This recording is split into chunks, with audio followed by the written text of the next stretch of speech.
మంగళం నిత్య శుభమంగళం. Welcome to Srilatha healthy kitchen.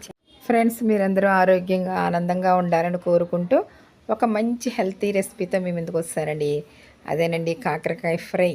ఈవేళ నేను కాకరకాయ ఫ్రై చేశాను.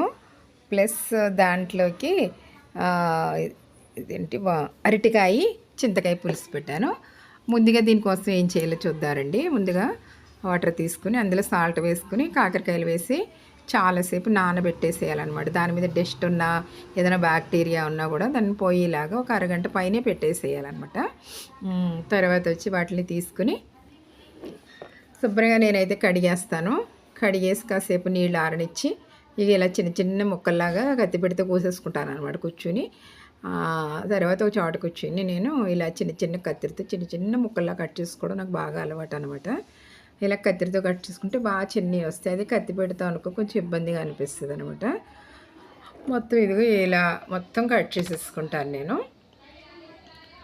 ఆ తర్వాత వచ్చి వీటిని ఏం చేసేయాలంటే ముక్కలన్నీ ఇలా చిన్న చిన్న ముక్కలా కట్ చేసేసుకోవాలన్నమాట.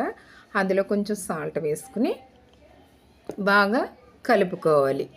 కలుపుకుంటే ఏమవుతుందంటే బాగా కొంచెం మెత్తబడతాయి అనమాట. ముక్కలు గట్టిగా అనిపిస్తాయి కదా, తొందరగా వేగం అనమాట. నేను ఏం చేస్తానంటే కొంచెం సాల్ట్ వేసి కలుపుతాను. అలాగే కొంచెం పసుపు కూడా యాడ్ చేసుకున్నాం అనుకోండి, చక్కగా మనకి వేయించుకునే టైంకి ఇలా అవి మెత్తగా అయిపోతాయి అనమాట. కాకరకాయ అనేది చాలా ఆరోగ్యకరం. ఎందుకంటే అందులో చేదు ఉంటుంది కదా, చేదు వల్ల ఏమవుతుందంటే మన పొట్టలో ఉన్న నుసుపురుగులు చనిపోతాయి. ప్లస్ అలాగే షుగర్ పేషెంట్లు కంపల్సరీ మనకు కాకరకాయ తినాలి, వారానికి 2-3 సార్లు అయినా. కాని వాళ్ళు కూడా తినటం మంచిది. చేదు వల్ల ఎన్నో ప్రయోజనాలు ఉంటాయి అన్నమాట. మన బాడీని బాగా ఫిల్టర్ చేస్తుంది అనమాట కాకరకాయ. అలాగే ఫైబర్ కంటెంట్ ఎక్కువగా ఉంటుంది. ఇది ఆరోగ్యానికి చాలా మంచిది. ఇది మెంతులు ఎంత చేదు ఉంటాయో ఇవి కూడా ఉంటాయి. చేదు అని తినరు, కానీ ఫస్ట్లో నేను కూడా తినేదాన్ని కాదు.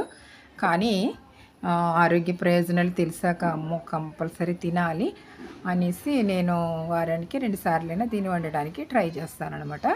మన లైమ్లో అయితే గుత్తు కాకరకాయ చేసేసాను. మరి లైమ్లో చేసింది మనం వీడియో పెట్టలేం కదా మరి, అందుకని నేను మళ్ళీ ఒకసారి ఇది ఫ్రై చేస్తున్నాను అనమాట. చూడండి, బాణలు పెట్టుకుని కొంచెం ఆయిల్ వేసుకున్నాను. ఆయిల్ వేసుకుని ఉల్లిపాయలు వేయించుకుంటున్నాను. నాన్ స్టిక్ మంచిది కాదు అంటున్నారు చాలామంది, మానేద్దాం అనుకున్నాను కానీ నేను కొంచెం ఆయిల్ వేస్తున్నాను. వేరే వాటిల్లో చేస్తే మాడిపోతున్నాయి అనమాట. ఆయన సత్యనారాయణ రాజు గారు ఏమన్నారంటే తప్పట్లేదు, కొంచెం ఆయిల్ వేయవలసి వచ్చింది. సత్యనారాయణ రాజు గారు ఏమంటున్నారంటే మీరు ఆయిల్స్ని ఎక్కువ వాడి అనారోగ్యం తెచ్చుకునే కన్నా నాన్ స్టిక్కే బెస్ట్ అంటున్నారనమాట. అందుకని నేను నాన్ స్టిక్ని మళ్ళీ వాడుతున్నాను. చెక్క గరిటె తీసుకుని ఫ్రై చేసుకోవాలి. లేకపోతే మామూలు స్టీల్ గరిటె అనుకో అది నాన్ స్టిక్ ఊడిపోతుంది అనమాట. అందుకని చెక్క గరిటెతో లైట్గా ఫ్రెష్ చేస్తూ ఉండాలి. ఇందులో అయితే మాడకుండా మనకి ఫ్రై బాగా అవుతుంది అనమాట. చూడండి, నేనైతే కొంచెం అలా మెల్లిగా సిమ్లో పెట్టుకొని కొంచెం ఫ్రై చేసుకోవాలి, లేదంటే మాడిపోతాయి. ఆ సిమ్లో పెట్టుకోవడం వల్ల అందులో వాటర్ పైకి వచ్చి చక్కగా ఉడుకుతుంది అనమాట. మనం ఆరోగ్య ప్రయోజనాల గురించి చెప్పుకుంటున్నాం కదా. షుగర్ పేషెంట్లు తప్పదండి, వాడుకోవాలి. షుగర్ అని కాదు, ఎవరైనా సరే వాడుకోవటం వల్ల చాలా మంచిది. అలాగే వీటిని గుత్తుల్లా కోసుకుని పులుసు కూడా పెట్టుకుంటారు బెల్లం వేసి. నేను మొన్న ఇది మా పాప వాళ్ళ ఇంటికి వెళ్ళినప్పుడు వాళ్ళ అత్తగారు బెల్లం వేసి పులుసు పెట్టారు, అది కూడా చాలా బాగుంది. అదో రకం ఫ్రై, వేరే టేస్ట్ అనమాట. ఇది కూడా చాలా టేస్ట్ అయితే ఉంటుంది. ఫస్ట్ ఏంటంటే చేదు ముందు తినబుద్ధి కాదు, బాబోయ్ చేదు మనం తినలేమనిపిస్తుంది. కానీ తినగా తియ్యగా ఉంటుంది కదా, చేదు తియ్యగా ఉంటుంది అనమాట.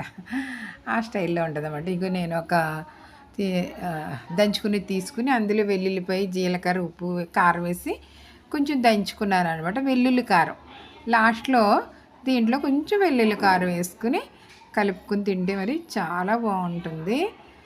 కారం కన్నా కొంచెం వెల్లుల్లి కారం అయితే మాత్రం చాలా కమ్మగా ఉంటుంది. వెల్లుల్లిపై కూడా మనకి కొలెస్ట్రాల్ తగ్గిస్తుంది కదా. ఫ్రెండ్స్, మీరందరూ ఈ వీడియో కనుక నచ్చితే ఒక లైక్ చేయండి, షేర్ చేయండి, సబ్స్క్రైబ్ చేసుకోండి.